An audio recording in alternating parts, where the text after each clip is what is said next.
আপনারা যদি চাইতেছেন মাত্র 15,000 টাকার ভিতরে ভালো কোনো একটি স্মার্টফোন কিনবেন, এই ভিডিওটি আপনাদের জন্য। আজ আমি মোট 3টি ফোন নিয়ে কথা বলবো যেগুলোর ভিতরে আপনারা আপনাদের পছন্দের ফোনটি চুজ করতে পারেন। চলুন কথা না বাড়িয়ে শুরু করা যাক আজকের এই ভিডিও। Welcome Mahim show 3.9। কি অবস্থা, কেমন আছেন প্রত্যেকে? আশা করি প্রত্যেকে ভালো আছেন এন্ড আমিও ভালো আছি। তো আজ আমি যে 3টি ফোন নিয়ে কথা বলবো তার প্রথম ফোনটি হচ্ছে Vivo T4 Lite। Vivo T4 Lite এই ফোনটির প্রথমত কথা বলতে গেলে ডিসপ্লে নিয়ে বলতে হয়। এই ফোনটির ডিসপ্লেতে ব্যবহার করা হয়েছে 6.74 ইঞ্চি ডিসপ্লে এন্ড ডিসপ্লেতে ব্যবহার করা হয়েছে IPS LCD 90 হার্জ রিফ্রেশ রেটের একটি ডিসপ্লে এন্ড এতে থাকতেছে 1000 নেট স্পার্ক পর্যন্ত। তবে এই ফোনটির র্যামে কিন্তু থাকতেছে 4 বা 8 জিবি পর্যন্ত এন্ড প্রসেসরের ক্ষেত্রে ব্যবহার করা হয়েছে Dimensity 6300 প্রসেসরটি। এন্ড ভিভো T4 Lite এই ফোনটির ব্যাটারির ক্ষেত্রে আবার ব্যবহার করা হয়েছে 6000 mAh এর ব্যাটারি এন্ড এতে চার্জিং এ থাকতেছে 15 ওয়াট ফাস্ট চার্জিং।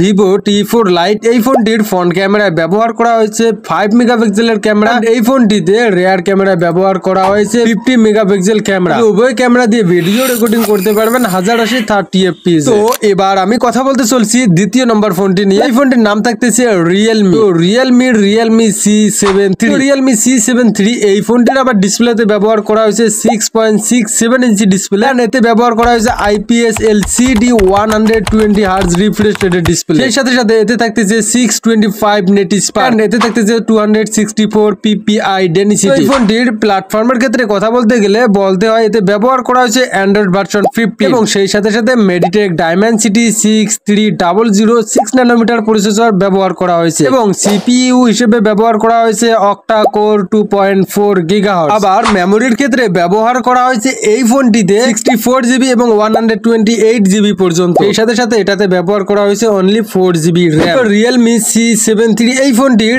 রিয়ার ক্যামেরায় ব্যবহার করা হয়েছে 32 মেগাপিক্সেল ক্যামেরা এন্ড ফ্রন্ট ক্যামেরায় ব্যবহার করা হয়েছে 8 মেগাপিক্সেলের ক্যামেরা। তবে উভয় ক্যামেরা দিয়ে আপনারা 1080 এবং 30 fps এ ভিডিও রেকর্ডিং করতে পারবেন। আর Realme C7 III এই ফোনটির ব্যাটারিতে কিন্তু ব্যবহার করা হয়েছে 6000 mAh ব্যাটারি। এই সাথে সাথে এতে ব্যবহার করা হয়েছে 15 ওয়াট ফাস্ট চার্জিং। তো চলুন এবার কথা বলতে চলছি Tecno Spark 14। তো Tecno Spark 14 যেটাতে ডিসপ্লে ব্যবহার করা হয়েছে IPS LCD 6.67 inch display 263 ppi density এবং এর রিফ্রেশ রেট থাকতেছে 120 হার্জ রিফ্রেশ রেট। তো এই ফোনটির মেমোরি ক্ষেত্রে থাকতেছে স্টোরেজে 128 জিবি এন্ড 6 জিবি থাকতেছে র্যাম হিসাবে। এর ব্যাটারিতে থাকতেছে লিপোলি 5200 mAh battery and 45 watt fast charging. USB type C ব্যবহার করা হইতেছে Tecno Spark 14 এই ফোনটিতে। তবে এই ফোনটির ব্যাক ক্যামেরা ব্যবহার করা হয়েছে 50 মেগাপিক্সেলের ক্যামেরা এন্ড ফ্রন্ট ক্যামেরায় থাকতেছে 8 মেগাপিক্সেলের ক্যামেরা। তবে Tecno Spark 40 এই ফোনটিতে আবার ভিডিও রেকর্ডিং করতে পারবেন 2K 4K এবং 1080 30 fps এ। তবে এটাতে আবার IP রেটিং থাকতেছে 6.4। তো উভয় ফোনের মাঝে কিছু মিল থাকলেও কিছু অমিলও আছে এন্ড আপনার এই ফোনগুলোর মধ্যে জাজ করতে পারেন কোনটা আপনার জন্য